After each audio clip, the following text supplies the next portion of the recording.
Mūsų studijoje šalčininkietis Marek Kolosovski. Keliautojas savarankiškai aplankęs jau daugiau nei keliasdešimtis pasaulio valstybių. Jo kelionių filosofija paprasta.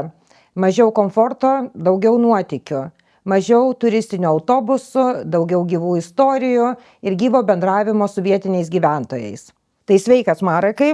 Labadiena. Ir pradėkime galbūt nuo to tradicinio klausimo, kuris užduodamas turbūt kiekvienam pretenduojančiam į keliautojo vardą. Kiek šalių šiai dienai esi aplankęs? Šiai dienai tai yra 60, bet už 3-4 savaičių tai jau bus 62.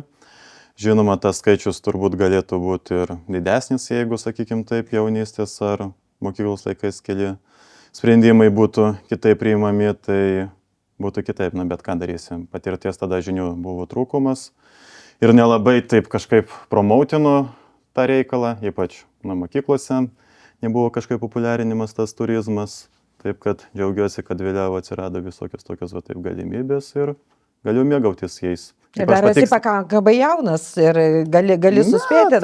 Tai aišku, kad dar kol sveikata leidžia tokiu būdu keliauti, tai toliau ir keliausiu. Tik jūs dar patikslinsiu, kad jau solo keliautojas, bet dar pridėčiau čia ir backpacker style. Tai kad kai vien tik su viena kuprinė žmogus keliauja. Taip, kad. Ir daugelis jau, kurie mėgsta keliones, vadina tai savo hobiu tokiu, bet kai skaičiau tavo pasakojimus apie keliones, tai padariau išvadą, kad tai ne tik hobis, o toks tavo tiesiog gyvenimo būdas.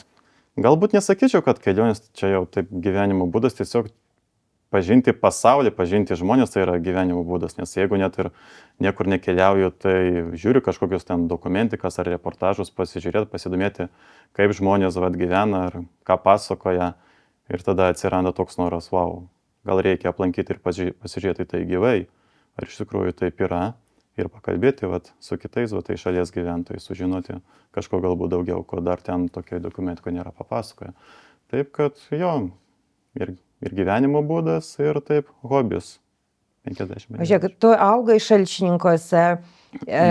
Sakyk, ar žmogui augančiam tokiam palyginus nedidelime mieste tas pasaulis labiau atrodo viliojantis?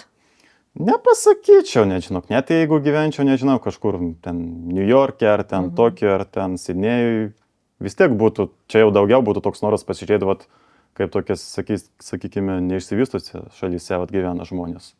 Taip, kad čia miesto dydis, manau, kad nelabai yra prie ko, tiesiog jeigu žmogus nori pažinti kitą pasaulio pusę, jis tiesiog paima kuprinę, atranda bilietus ir savažiuoja, tai nemanau. O sakyk, apie pačią pradžią tavo tų kelionių, jau tokių rimtesnių kelionių. Tai visada buvo galimybė, kiekvienas mes turime per kelionių agentūrą užsisakyti kelionę ir kažkur tai keliauti. O kada tau atėjo tas supratimas, kad ne, organizuotos kelionės yra ne man, aš pats viską suplanuosiu, suorganizuosiu ir keliausiu? Tai manau, tai čia kai buvau antram kurse, kai studijavau tada Vroclavo universitete. Pirmam kurse buvau susipažinęs su savo draugų grupioku vardu Jakubas ir jisai jau tada buvo daug apkeliavęs ten tų šalių, bet tada man taip savarankiškai atrodė, galbūt dar nebe. Tai tada paėmiau po pirmo kurso kažkaip pagalvojau, paimsiu per Gulliverio kelionę į Beniliukso šalis.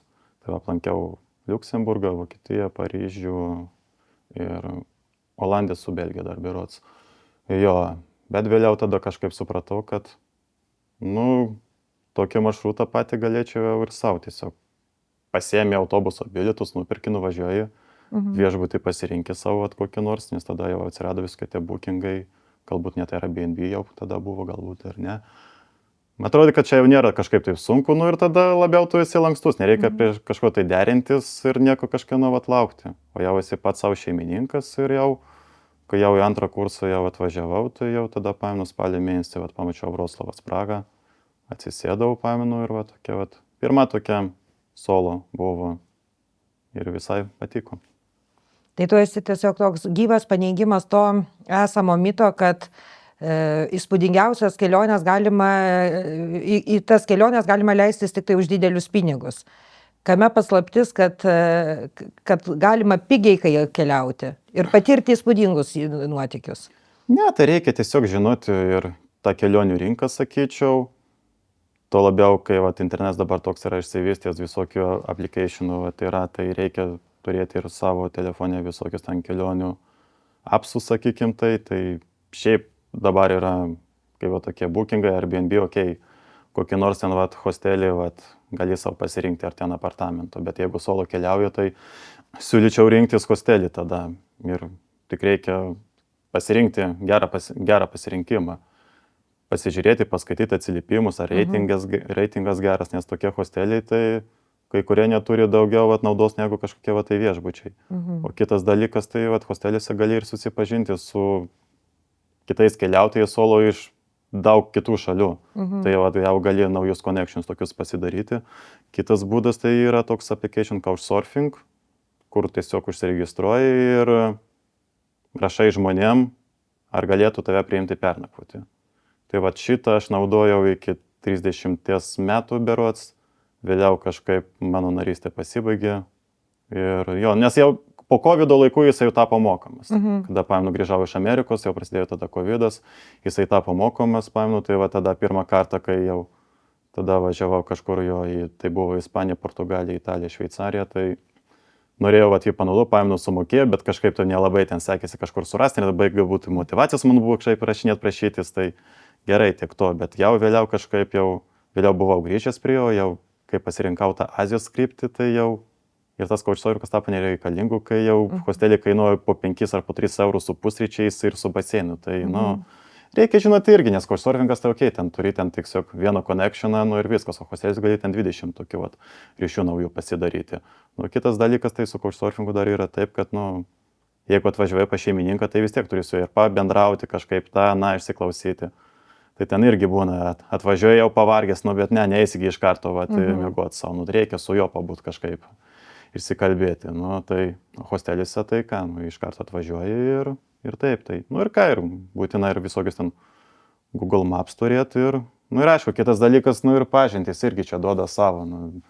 Būkim tokie teisingi, nes jeigu pas mane, paimnu, berods Madride nakvojau pas vieną ten pažįstamą, tai jisai yra Iberijos avialinijų grupės vadovas, ten ekspedicijų skyrių kažkas tokio. Tai ką, tai kaip pavyzdys, jis savo gali keliauti iš vis ten. Aš pamenu, atvažiavau pas jį, pasakė, kur dirba, aš toks sakau, tai ką, 90% nuolaidų spėtų ir sakys man toks, daugiau. Tai okei. Tai ir pamenu, kai su juo ėjome į sporto salę pasportuoti kaip tik Madride, tai jis pamenu savo nusipirko kavos ir toks man sako, žinai, Marikai, šita kava brangiau kainavo man negu bilietas iš Tenerifės, iš Madrido į Tenerifę, pavyzdžiui. Ir arba buvo jisai iš Madrido į Bahamus, ar ten į Peru, ten į Pietų Ameriką, kažkur ten atgal už 40 eurų. Tiesiog, dirba žmogus, ir sako, kad jo kažkiek irgi gali ten kartą ar 2 kartus per metus, irgi ir savo draugam tokios didelis nuolaidas padaryti. Tai vienas kaip tik mano kambariokas, su juo buvom gyvenę kartu 3 kurse bendrabuty Lenkijoje, jisai iš Azerbaidžano yra. Tai ką, tarptautinę teisę studijavo, dabar dirba Qatar Airways, tai kaip tik iš savo Azijos pernai, kai grįžinėjau iš Bankoko namo per Dohą, tai susisiekiau su juo, irgi padarė ten nuolaidą man tokią.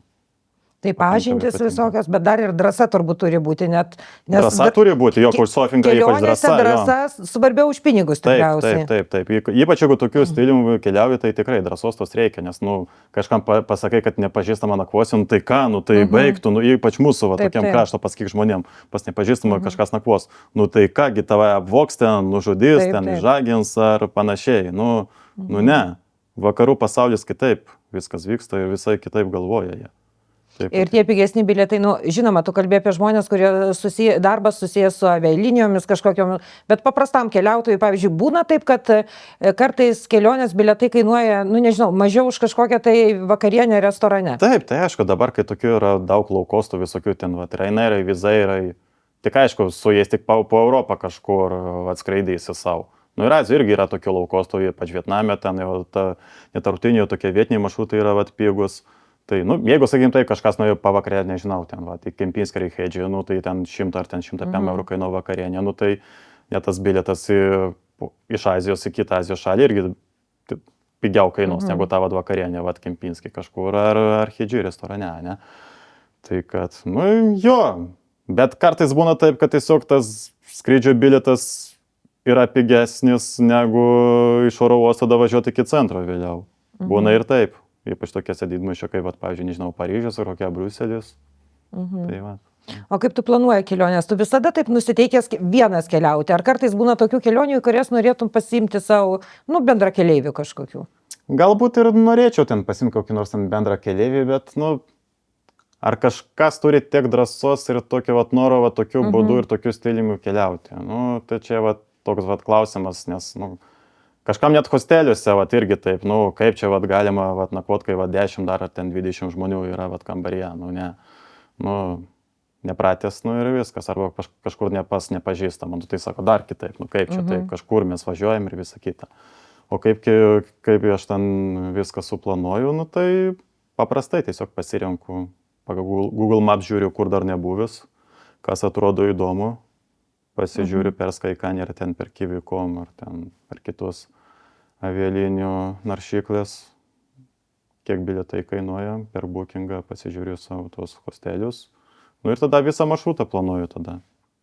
Pasižiūriu, kur vat tokios vat turistiniai objektai, kurie patys populiariausi, nu ir vėliau prisiderinu prie jų. Arba reikia, jeigu reikės, tai su mašina tada išnuomosiu, jeigu matau, kas autobusų ten traukiniu galima davažiuoti, tai pasirinko viešai transportą tada. O tavo tam kelionių gyvenime buvo toks, nu, nežinau, koks nors absurdiškiausias maršrutas, į kurį išvykai vien dėl to, kad bilietas buvo labai pigus? Buvo tikriausiai čia buvo 2015 metai į Belgiją, kai mes tada, pamenu, su savo klasiokiniais, kaip tik tuo metu jinai irgi studijavo Vroclave, tai mes pamatėm 20 eurų ten atgal, Varšuva, Briuselis ir ne tai, kad okei, ten buvo taip, kad į Briuselį atvažiavome ir pats traukinys iki centro kainavo berods 17 ar ten 18 eurų. Tai va, bet čia dar ne pats baisiausias dalykas. Baisiausias dalykas buvo tas, kad tada dieną ar 2 dienas prieš mūsų išvykimo buvo tas teraktas Briuselį. Jo. Buvo. Nu, tai va, tai ir kitas dalykas, kai va, pataupėm, kai studentai ant nakvynės ir teko panakvoti geležinkelio stoty, tai va toks prisiminimas biški toksai juokingas. Nu, bet nuotykis, jo, tai va, nors ten draugė ir sakė, ieškom hostelių, ne, aš sakau, pamenu, nu ką, einam į klubą, Marit, sakau, Markai, koks klubas, davai ieškom hostelių ir einam maigot, sakau, ne, davai einam į klubą kažkaip, nu, mum po 21, davai judam kažkaip, ištempsim, išsilaikysim. Nu, bet jau mane jau klube biški jau taip ant miego traukia, wow. Na jo, toks juokingas. 2 paras nemiegojęs, tai pamenu, kai grįžęs jau tada, tai Vroclave mes atgal, tai pamenu, kad 12 valandų tada miegojau. Kosmosas. Ir daug esi pasakojęs apie savo kelionės autostopu. Daugelį iš mūsų tas autostopas atrodo, nu, kaip filmo scenarius kažkoks. Kokie ypatumai yra, nu, tai nėra ten kažkokios rizikos pernelyg daug, keliaujant taip.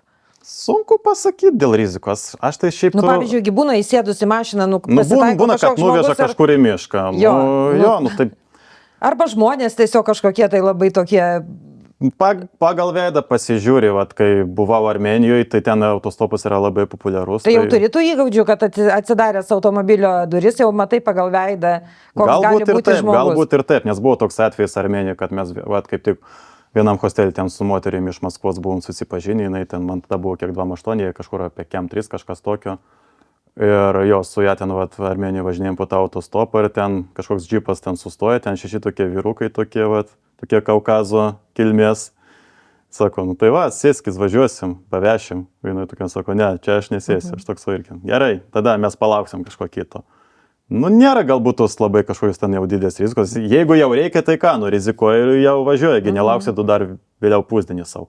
Tai, bet čia dar nieko, nes šiaip tai, nu, ten tai atstumai pas mane nebuvo kažkiek super dideli, nes aš pažįstu vieną va, tokį va, keliautoją iš Vroclavo savo studijų laiku, kuris iš Lenkijos iki Vladivostoko važiavo autostopu, ten 3 mėnesius berods ir tik autostopu.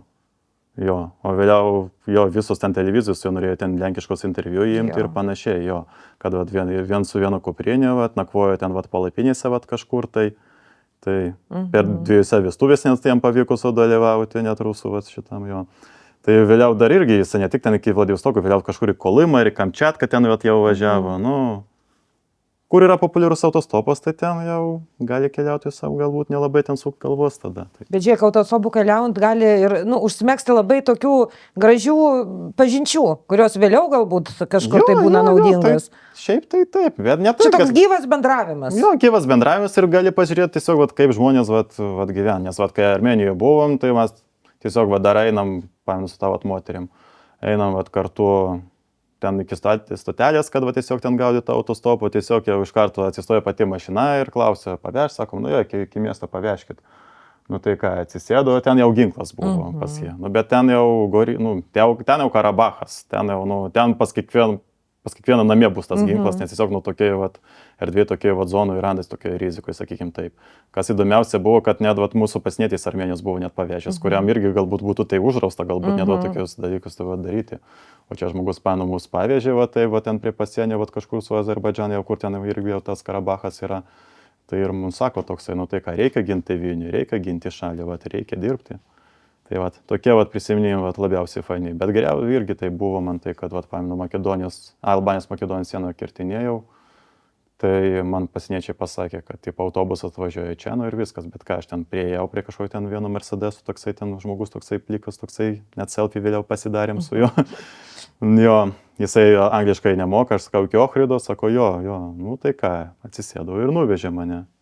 Tarp kitko, dėl kalbos. Būna taip dažnai pasaulyje, kad neįmanoma susišnekėti. Daug turbūt šalių jau tokių, dabar, kad angliškai jo, ypač pietryčių Azijoje, net toj pačioje Japonijoje arba Taivane, nu, tai jau sunku su anglu. Tai net toj pačioj vakarų Europoje, paimk, nežinau, Ispanija, Prancūzija, Italija, taigi jie nemėgsta šitos anglų kalbos. Tai jie tik savo. Tai kad jo, su anglų kalba jau yra sunku. Tai vat, tokie vat pietryčių Azijoje, kažkur ten, nežinau, Laose ar ten Vietname kokiam nors, tai, nu, viešbučiuose dar okei. Bet vat kažkur ant gatvės, tai ką, Google vertėja pasakai, parodai jam, jis paskaito ir tau atsako jisai. Markai, dabar prie pačių tokių konkrečių galbūt tavo kelionių. Apie tavo aplankytas šalis, kai aš skaičiau tavo Facebooko paskyroje, tai toks susidarė įspūdis, kad mes galime čia kiekvienai šaliai skirti atskirą pokalbį ir kalbėtis. Bet taip, paminim gal tokias, nu, svarbiausias, įspūdingiausias tavo kryptis. Žinau, kad, nežinau kelintais metais, bet viena įsimintiniausių tavo kelionė vis dėlto buvo į Jungtinės Amerikos valstijas ir žinau, kad 20 dienų ten buvai ir nukeliavai 4000 kilometrų automobiliu. Tai koks jausmas buvo būtent, nu, nežinau, išlipus Los Andžele ir supratus, kad tu į vieną tokią jau supratai, kad tai bus įspūdinga kelionė? Na, iš karto buvo tokia mintis, tai ką per filmą mačiau, tą dabar gyvai viską tai čia matau. Na ir ką išlipus iš Los Andželo kažkur va centre, tai pamatai, kad čia nėra angelų miestas, kaip mėgsta jį vadinti, o čia labiau benamių miestas. Tai yra, nes tiesiog, nu, daug betvarkės, daug visokių keistų dalykų ten vyksta, nu, nėra tai viskas ten taip įspūdingai, bet jo pati šalis tai taip, kaip turistui atvažiuoti, pamatyti tai viską, ten pajausti. Ką keliavai Amerikoje? Tai buvo taip, kad mes Kalifornija valstija, vėliau Arizona, Utah, Nevada, tada skrydom į Floridą, į Miami ir tada iš Miami į New Yorką. Tai va taip, tai, nu, pagrindė buvo tai ką, aplankyti visus, kuo daugiau nacionalinių parkų, nes ant gamtos tikrai reikia taip su fokusą padaryti, nes, na, tokios gamtos nuo Europoje tu niekur nepamatysi. Ne, tiesiog šalis turi visus žemynus vienoje šalyje. Viską turi ir Pietų Amerika, ir Afrika, ir Australija. Ir tokia vat, American Dream, tai tokia vat gavosi, ypač kai vat turi savo mašiną, tai ką per filmus matai dabar va čia gyvai matai, ypač tas vat kelias legendinis Route 66. Fantastika. Ir truputį grįžtant prie tavo to pobūdžio kelionių, visi sako, kad Amerika labai brangi šalis keliaujant. Žinau, aš pati esu ten buvusi. Tau vis dėlto pavyko, nu, tūkstančius sustaupyti. Kame ta strategija taupimo tokia? Kur galima taip sutaupyti? Tai galbūt labiausiai tai couchsurfingas mums labai padėjo, nes iš 22 nakvynių mes tik už 2 ar už 3 berods tik sumokėjom. Už 3 berods. Tai 19 nakvynių buvo nemokamų pas mus. Ir po Ameriką ne vienas keliavai? Su pažįstamu. Jo, su pažįstamu mes tada taip sutarėm, kad nuvažiuosim kartu. Tai ant nakvynių daug sutaupėm, tikrai daug, ant to tas couchsurfingas mums labai padėjo. To labiau Los Andželė pas mane dar iš studijų laikų dar gyvena vienas ten toksai draugas mano. Tai jo, nes išvažiavo žaisti krepšinį ir mokytis į Ameriką, vėliau pasiliko. Ir šiaip per tą couchsurfingą tiesiog buvo tokių įspūdingų, sakykim taip, akimirkų, faini šeimininkai. Ypač, pamenu, Las Vegase gyvent pas jom tokį IT specialistą, kuris turi ten tokį prabangų savo namą. Pamenu, aš jo klausiu, ten 2 mašinas šalia namų, tai sakau, kuri tavo čia, Audi ar Bemsas, sako, ne, tai čia mano 2 mašinas. Pas mane iš viso 5 mašinas, 2 garažiai ir dar 1 už namų atstovi. Okei, sakau, galvoju. Matau, ir ten šiaip buvo taip fainai gavosi, kad jis buvo iš Bosnijos ir Hercegovinos. Irgi, jie buvusi Jugoslavija, mes buvusi Sovietų sąjunga. Jis pasakė, kai aš parašiau jam laišką. Daug bendro. Jo, jis man parašė, blemba, man tokių laiškų dar nieks nerašęs. Jis to labiau, kai aš sportu domiuosi, tai aš jam pasakiau, kad patinka man Edin Džeko, jų futbolininkas, ar Mirza Talėtų, iš jų ten vienas įspūdingiausių krepšininkų. Tai buvo jau taip apie ką kalbėti. Bet apie tai dar galima bus irgi kažkada ir pasakyti, kad net būtų šioje laidoj, nes šiaip Miami tai buvo taip pas mus, kad nakvojom pas žmogų, kuriam patinka labai Lietuva ir moka kažkiek lietuviškai. Nes tiesiog buvo kažkaip pas jį vieną kartą atkeliavo ten 2 keliautojai iš Lietuvos, jam patiko ta kalba ir pradėjo jos mokintis. Kažkiek ten moka ten šnekėti ir visas tas dainas lietuviškas irgi žino žmogus. Tai čia vienų svečių priėmimas? Jo, priėmė taip ir sako, man Lietuva labiausiai iš visų tai patiko šalių ir pradėjo mokintis. Taip, kad jo, bet geriausia buvo tai, kai pamenu, Miami ieškojau tos nakvynės. Ir ten pamačiau ten vieną tokį vyruką, ten visokios ten jachtos, raiktasparniai ir panašiai, ten jam parašiau, ar galim ten apsistoti ten 2 ar 3 nakvyniam. Tai man pasakė, kad aš negaliu, bet mano draugas gali, kuris irgi ten priiminėja. Tai irgi matau, kad visokios ten jachtos, Ferrari ir ten Range Roveriai ir panašiai.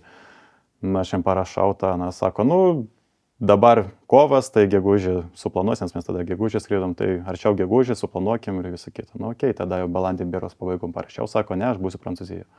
Tvarkoj, vėliau aš Miami parašau, kad esu čia, sako, kodėl nerašai, sako, gerai rašiau, bet galvojau, tu būsi Prancūzijoje, sako, ne, pas mane planai pasikeitė. Atvažiuokit pas mane svečius. Hause 35 ten aukštas berods, tai viskio išgerėm kartu, pavalgėm ten visą kitą pamaitino. Tai per tokias pažintis galima ir tokios prabangesnės savo leisti. Taip, tai jisai, pamenu, mane paklausė, nes mes tada Uber negalėjom išsakyti, nes kažkaip ta šventė Miami'e buvo. Ir tai man paklausė, tu vienas ar su draugu, sakau, su draugu, tai soks man, sorry, su Ferrari neatvažiuosiu tada aš. Tai ir mes tada paėm su šortais, tokiam paprastom maikėm, važiuojam ten pas jais, mes ten pravažiuojam kažkokį ten tokį įspūdingą naktinį klubą, ten jau kur raudonas kilimėlis, ten jau tokie visi švarkai ir panašiai, kur ten jau turtingoliai visi ateina, galbūt net ir Amerika kažkokie ten žvaigždės. Ir sako man tokia, blemba, gaila, kad jūs taip šiandien apsirengę, nes tada mes eitume dabar šiandien tą į klubą, tada jau šiandien. Tai vis dėlto reikia lagaminą turėti, kur kostiumėlis būtų sudėtas. Galbūt reikėtų tada, bet šiaip vis tiek smagiai pasibuvom tada. Tai jo, ir kitas dalykas, ant ko pavyko sutaupyti, tai kad galbūt, kad anksčiau skrydžio bilietus tos pirkomės. Kitas dalykas, kad Amerika yra tokia rinka, kad ir tas maistas yra ten šiaip pigus, gali surasti tam sabigalogos, tokias visokias karnugai savo, už $8 tai prisivalgyti, nes mes, kai imdavom tą maistą, tai buvo tokiu atveju, kad mes tiesiog visko nesuvalgydavom net. Įspūdingos porcijos ir skanu. Tai ant šitų 3 dalykų galima viskas. Tai tikrai galime ilgai apie Jungtinės Amerikos valstijas kalbėti, bet dar minim tada kitą kryptį tavo, Kaukazo šalis, tikrai labai įdomu. Sakartvelas, Armenija, Azerbaidžanas, minėjai, kad tau Armenija labai didelį įspūdį paliko. Taip. Papasakok įspūdžius. Apie Armeniją tai gaila, kad taip yra mažai kalbama taip apie, bet šalis tikrai iš tikrųjų turi daug ką pasiūlyti, nes įspūdinga gamta, turi įspūdingą ežerą, Savenas ežeras, kur gali irgi ten ir savaitę praleisti ir savo pasimėgauti ten maudynim ir panašiai. Kalnų mėgėjim turi Araratą kalną, kur irgi galima į žygius nuvažiuoti. Šventiklų, bėlė kiek daug. Visi kelionių tipai gali būti. Visi kelionių, vienoje šalyje tokiai, buvusiai Sovietų sąjungoje. Tuo labiau ir pigų, maistas skanus, žmonės nustabus, autostopas, net minus nereikia laukti, tiesiog tave paims nuveš. Taip, kad ir ypač tokiai, palaukiant taip, rytų Armenijoje, ten Goris, Karabache, tokiai šitam regione daug įspūdingos gamtos yra. Iš tikrųjų, nuostabu. Tikrai faina ir verta į Gorisą iš karto važiuoti tada, o vėliau jau tada kitą Armėniją pažiūrėti. Tai jo. Minėjai, kad Azerbaidžano, atrodo, pasienyje turėjai tokį, incidentą, nežinau, nemalonu, kai dėl Armėnijos pase antspaudo tiesiog reikėjo ten aiškinti su pareigūnais. Būna tokių atvejų, pasitaiko, bet kai aš pamenu Gruziją, kai buvau, ten hostelėse, ten Tbilisyje nakvojau, tai aš sakau, gal vėliau Azerbaidžaną, visi tokie vakarų šalys, ten amerikiečiai, ne, jeigu su Armėnijos, tai big problems, neskrisiu, nenoriu rizikuoti.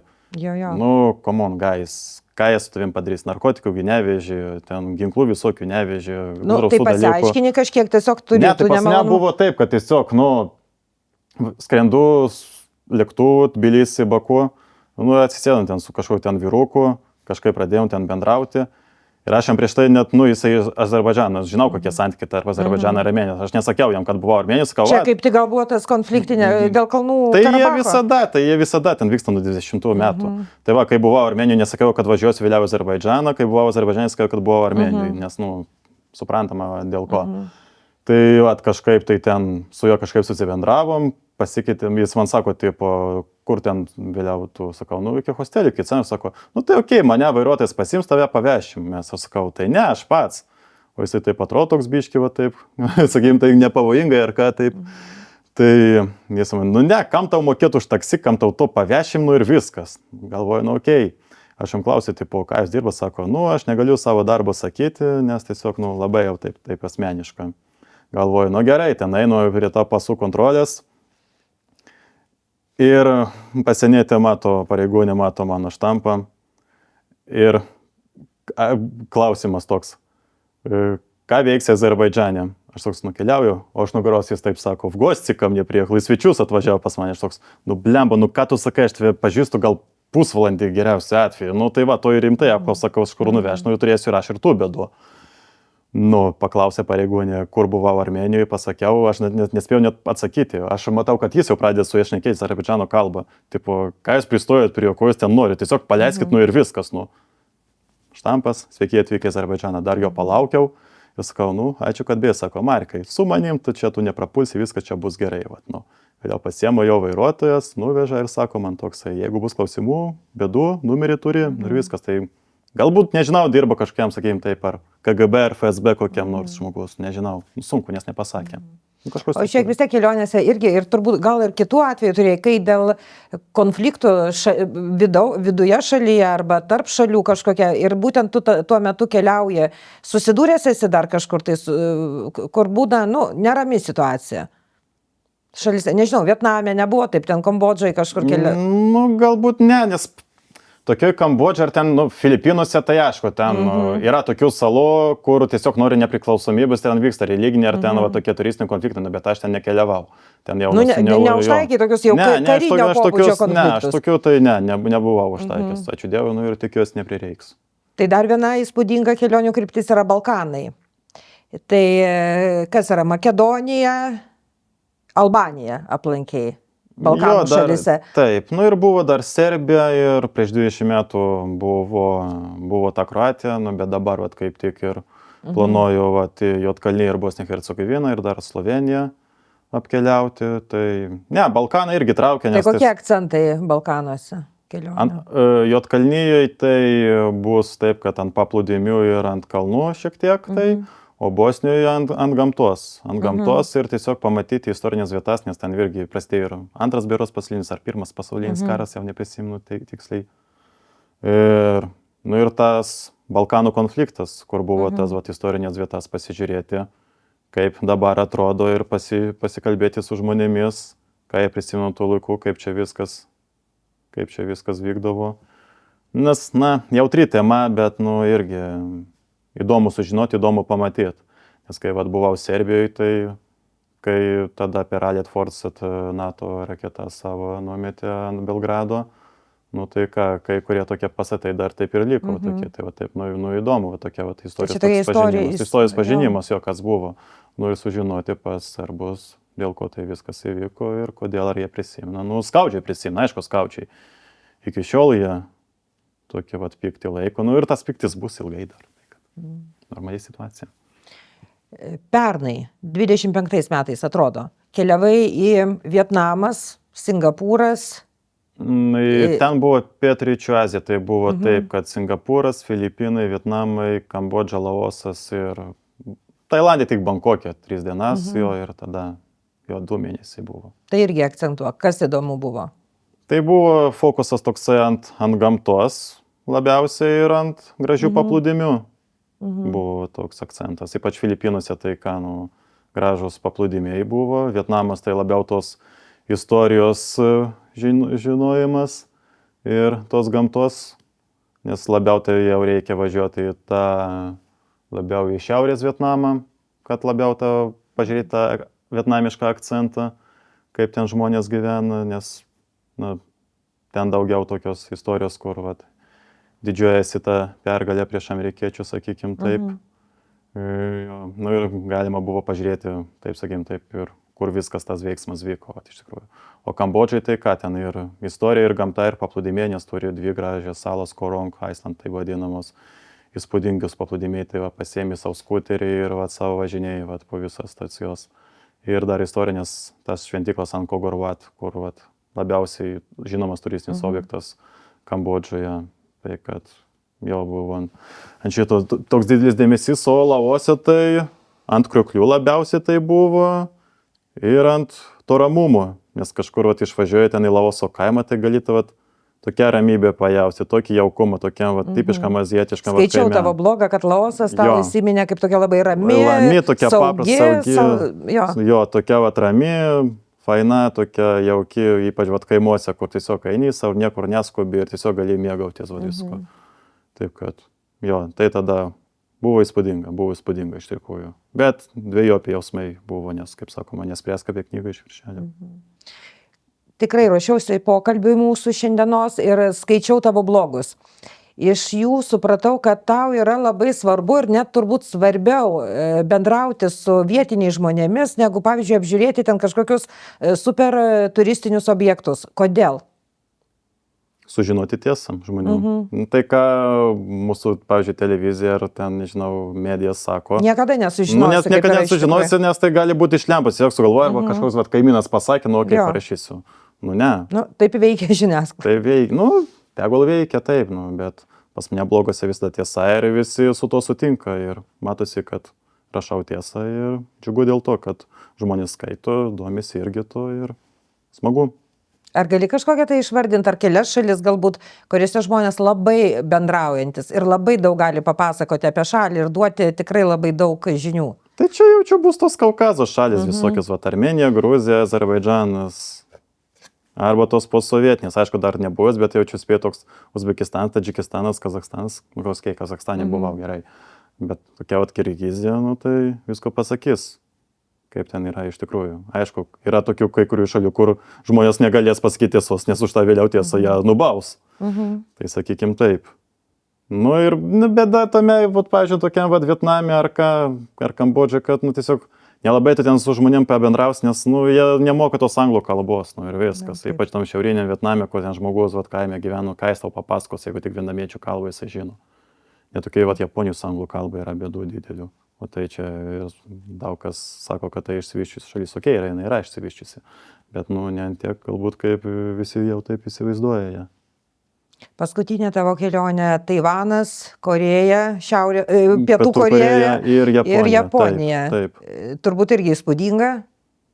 Buvo smagu, bet apie Pietryčių Aziją man kažkaip paliko didesnį galbūt įspūdį. Galbūt, kad daugiau to veiksmo, nes tokie Taivane šiaip tai kas man labiausiai taip įstrigo, kad toks Azijos vaibą jau gali pajausti. Kad, aš ten jaučiausi kaip, rimtai Azijoje. Nes, pavyzdžiui, kai esi kokiam nors, nežinau, Vietname, ten Hočiminė, Hanojuje, tai jau daug europiečių jau matai ir toks buvo jausmas, kad aš nežinau, ar Italijoje, ar Prancūzijoje kokioje randuosi.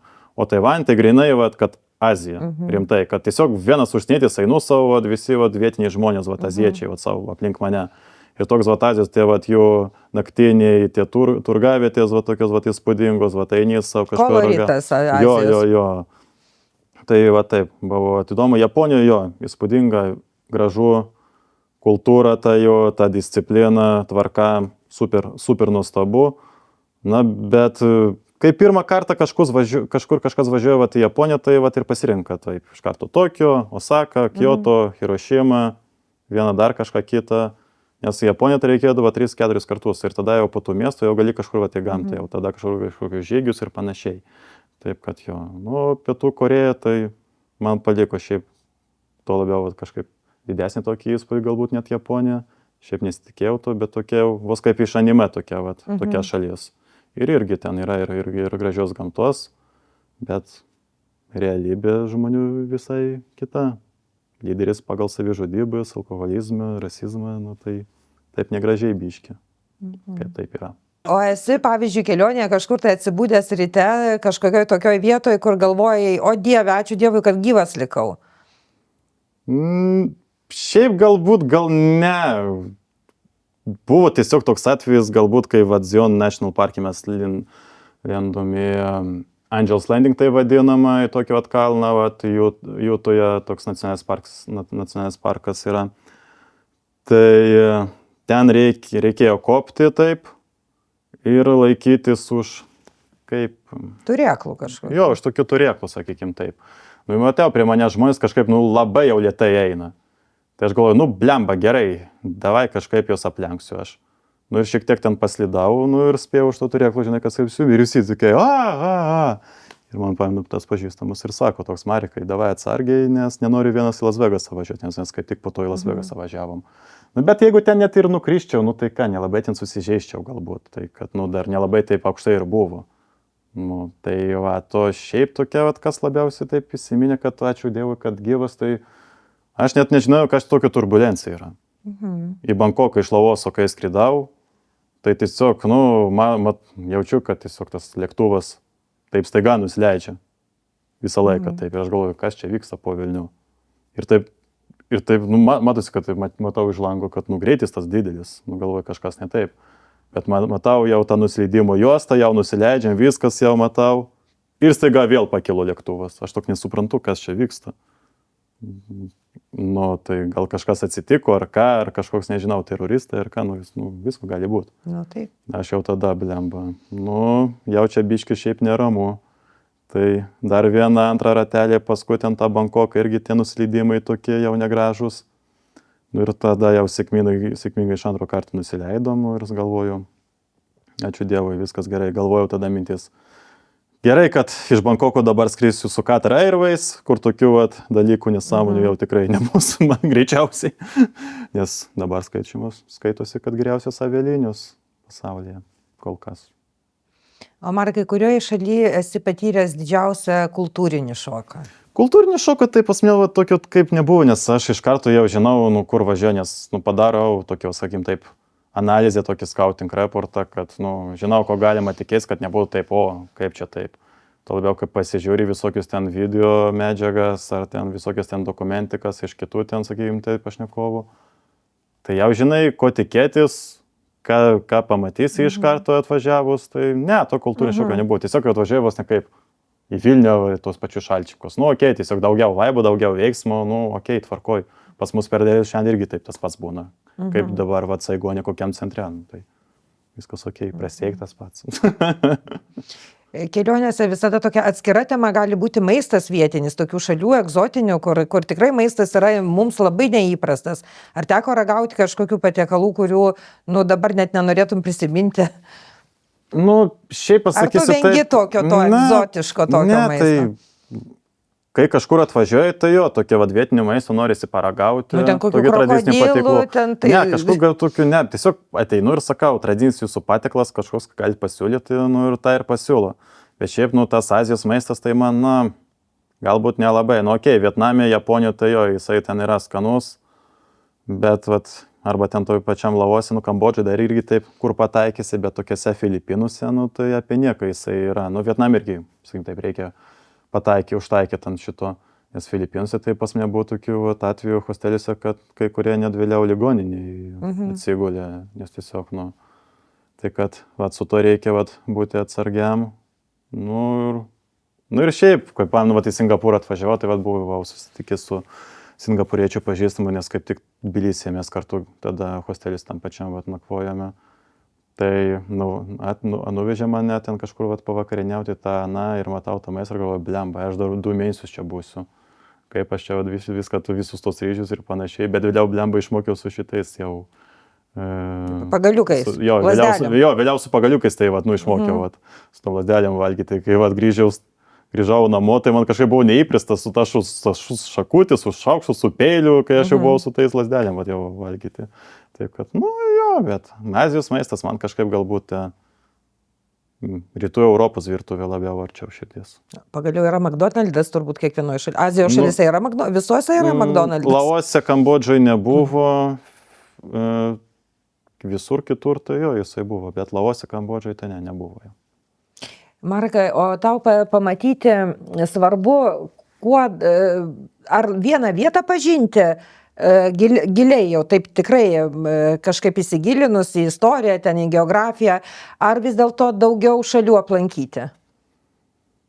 Galbūt prieš 10 metų tai buvo, kad kuo daugiau šalių ir to fokuso nedaryt, kad kuo labiau, o vėliau, kaip pradėjau domėti žmonėmis, jų gyvenimu, tai man atsirado toks, kad davai jau giliau pažinsiu tą vieną vietą.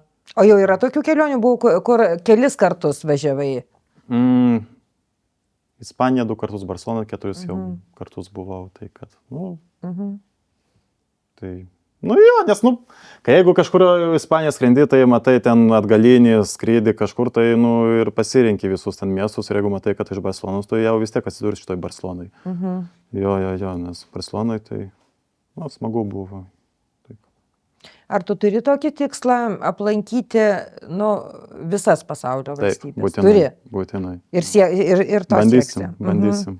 Esi jau kažkaip apsiskaičiavęs, kažkokį planą susidaręs? Ne, šiaip dar tokio didelio kažkokio tai plano nebėra, bet pas mane jau yra toks kažkoks tai atvejis, kad dar viena kelionė neprasidėjo, bet aš jau antrą, jau trečią, į priekį jau taip planuoju.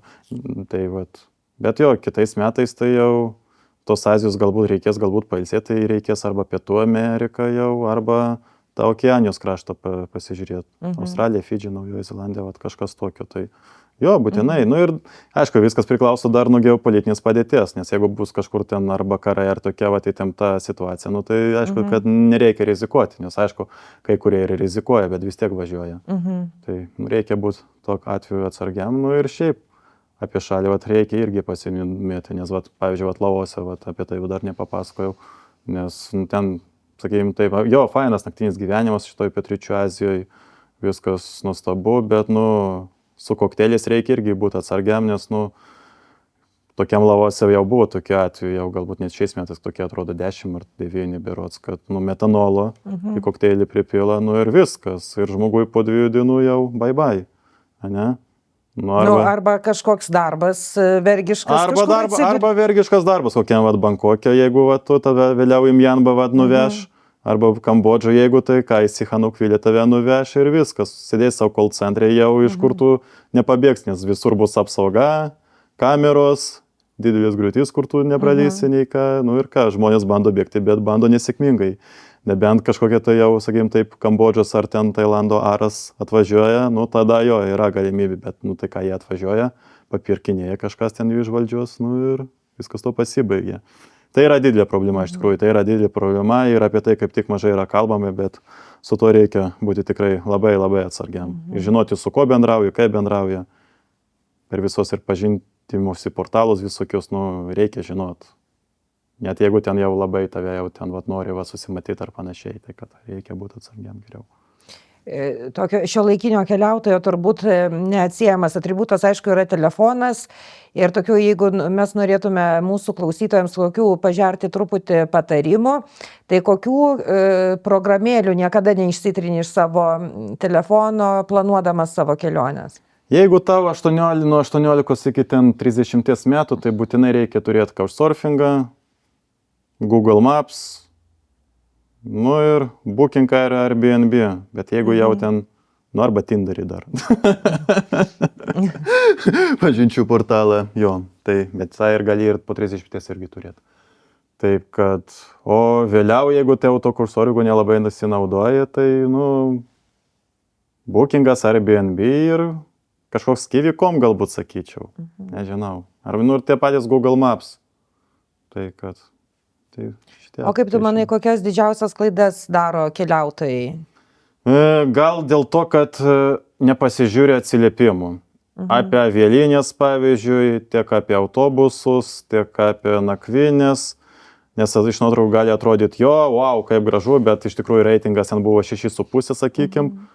O nors tai yra viešai skelbiama informacija, bet vis tiek, arba pamato kainą, o pigiai, davai, tada čia važiuoju.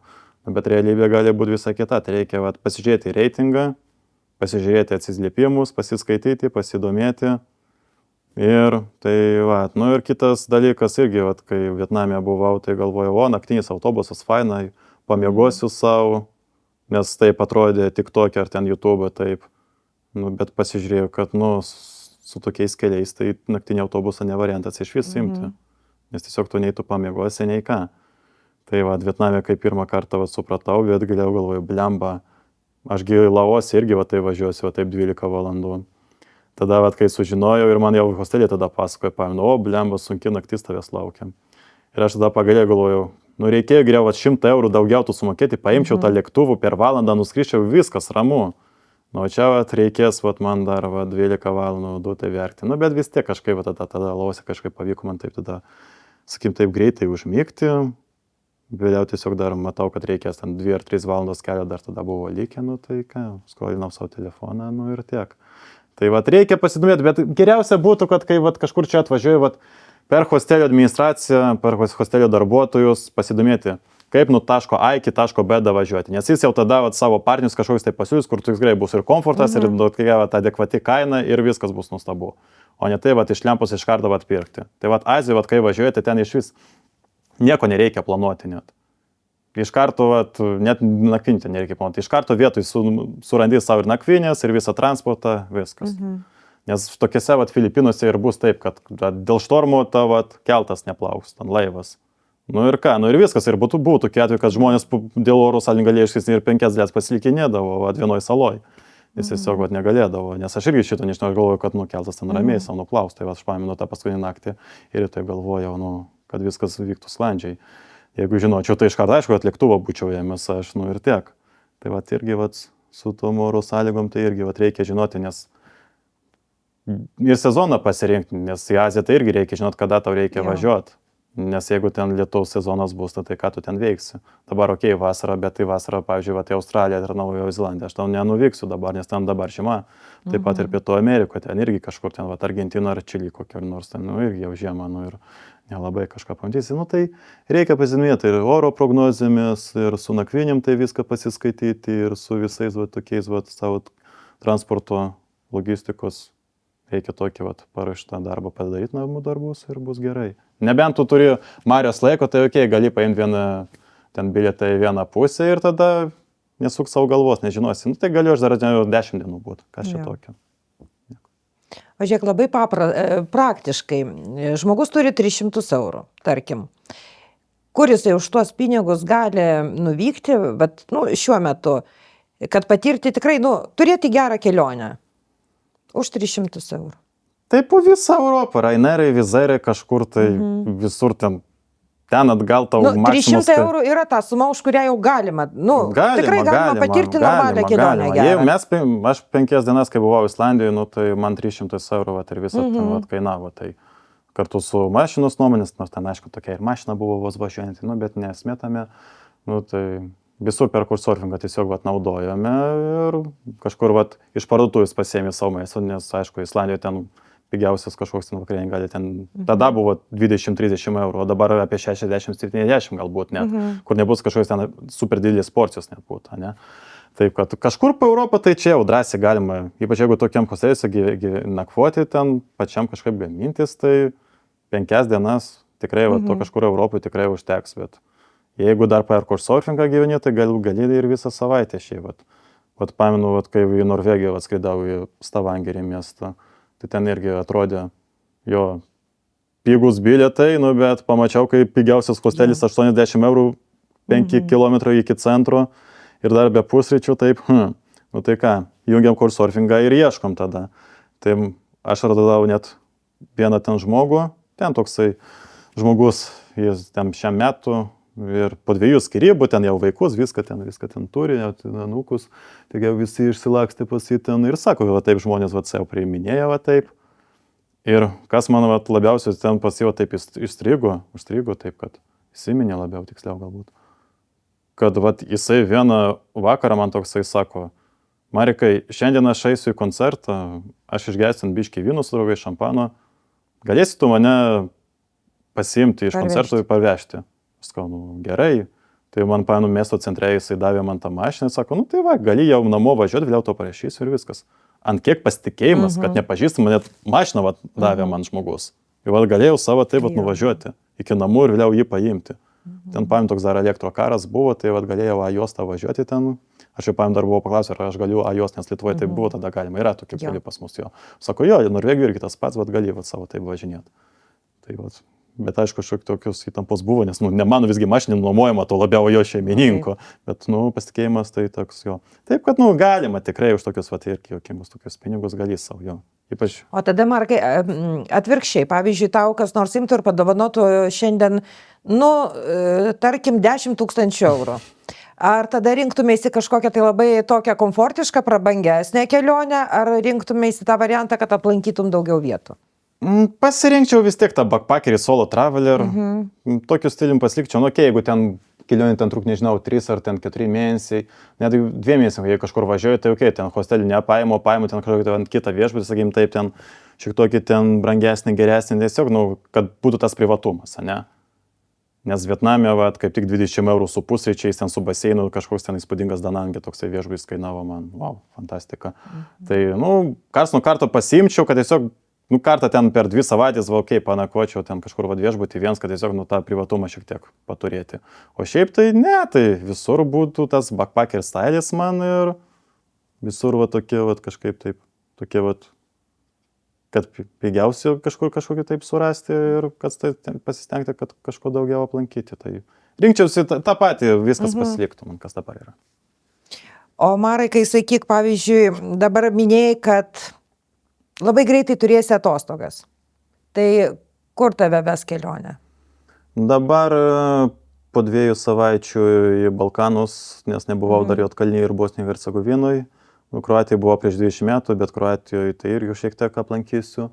Tai jo Juodkalnyje bus aplankyta, nes ten paplūdimiuose noriu kažkaip pailsėti labiau.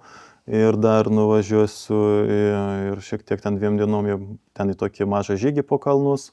O Bosnija tai man labiausiai patinka to, kad irgi turi tokią gražią gamtą, daug įspūdingų krioklių.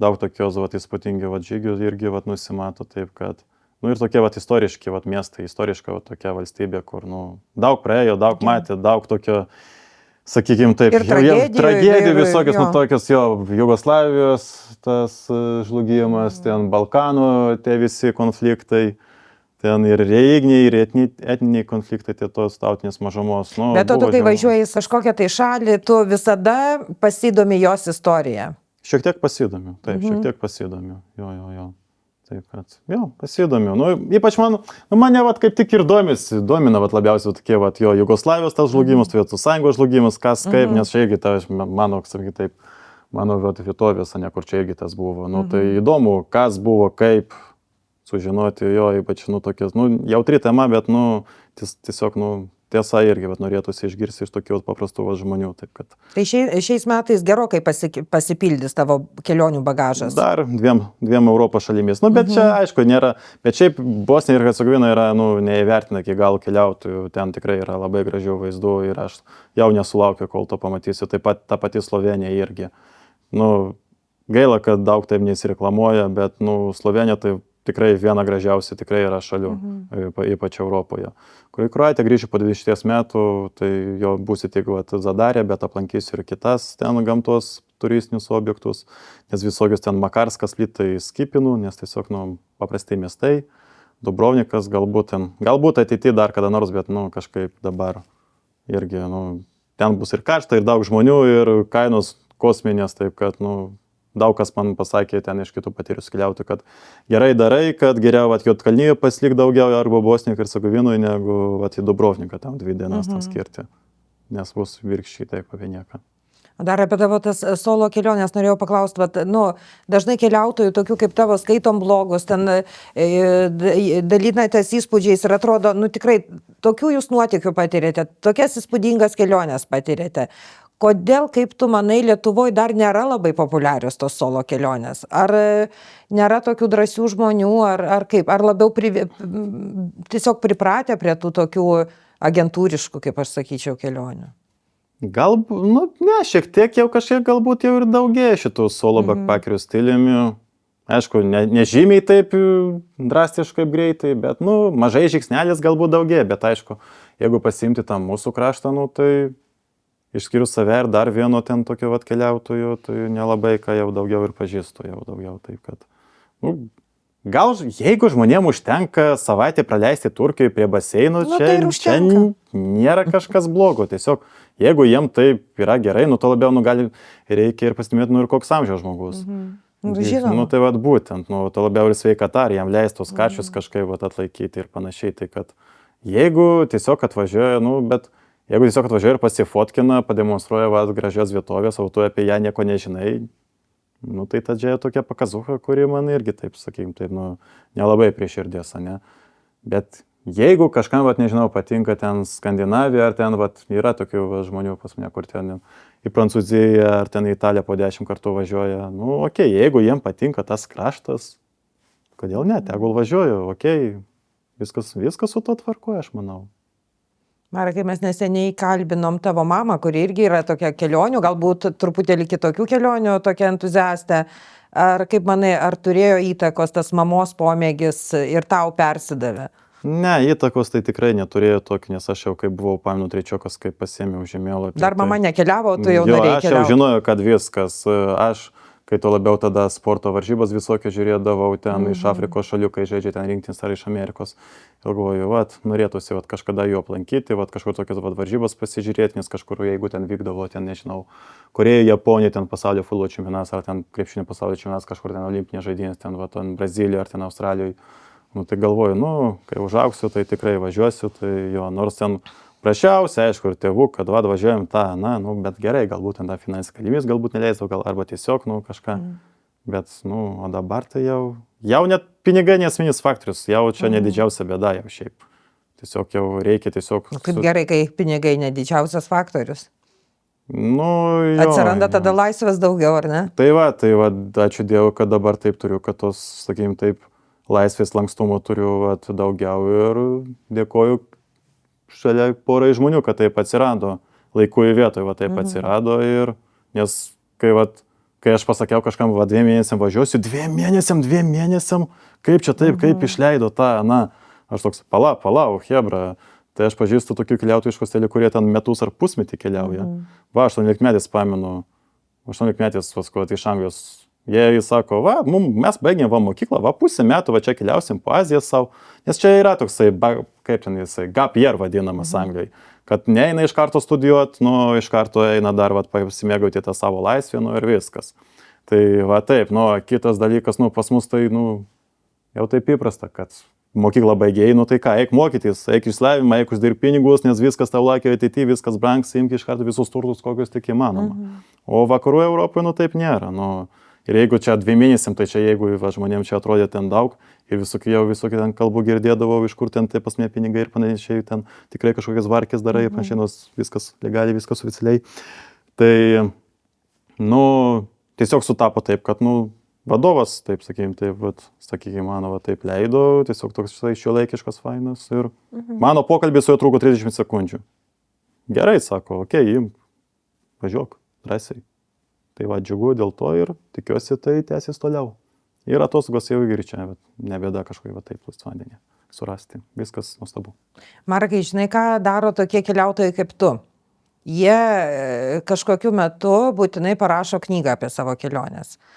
Ar kada nors mes pamatysim Marek Kolosovskį knygą apie savo kelionių įspūdžius?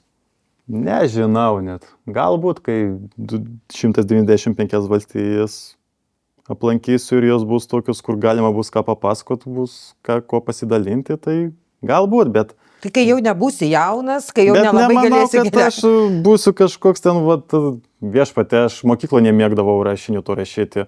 O čia, vat, tai kažkokia knyga, kurie, vat, sutrauktų, tai man jau geriau, vat, tokį blogą, vat, pasirašyti, vat, savo žodžiais, tokį, vat, tiesiai, šviesiai. Galbūt to užtenka, vėliau tai ką, reikės vis tiek viską sudėti, bet, nu, kas skaitė mano blogus, tai jau žinos, kas šitoj knygoje galima tikėtis. Tai galbūt, visko gali būti, pagyvensim, pamatysim, taip kad jau. Tai seksime tavo blogus, skaitysime tavo įspūdžius ir linkime tau dar daugybės kelionių ir pasiekti savo tikslą, aplankyti visas pasaulio valstybės. Ačiū labai. Ačiū tau už pokalbį.